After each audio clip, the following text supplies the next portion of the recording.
My name is Elisabeth Alonso. I work at Manat Phelps and Phillips, and I work for the Adoptions Project at Public Counsel. For the large part, work on adoptions that have maybe children with special needs or that have perhaps a little bit more advocacy work involved. For example, I'm currently working on an adoption that was finalized last year but had an extra component that required us to get a little bit more help from the Regional Center for the Child, so that has required a little bit more involvement on my behalf.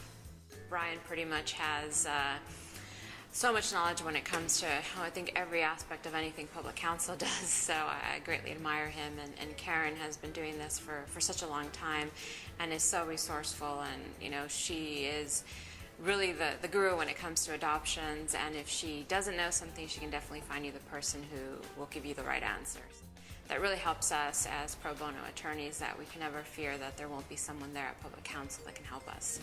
I think all the families, for different reasons, are memorable, but I think the one family that I was really, that is probably the most memorable, is one that was willing to adopt 3 siblings, and mostly because they were adopting siblings that were older, and they just really wanted to have family, and had found these siblings, and were willing to do anything in their power to finalize the adoption. And there were a couple of hiccups along the way that weren't legal related, but for example, the eldest of the children wasn't sure if he really wanted to have the last name of his adoptive parents.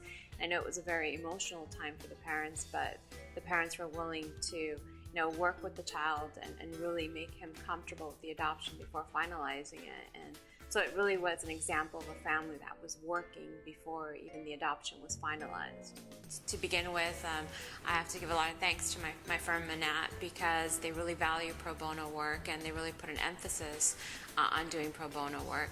And I think that that's reflected in every attorney, and especially in our managing partner, Bill Quicksilver, who is involved in all the different adoptions that we do here at Manat. And he's a transactional attorney as well as I am, and I think he really shows value to being able to pick up something, learn it, and work with Public Counsel, and not fear the fact that there's a court proceeding involved, even though you're not a litigator. Thank you, Public Counsel. This is a wonderful honor. Really appreciate it, but know that I couldn't do this without your help, and I appreciate everything that you do for the families here in Los Angeles.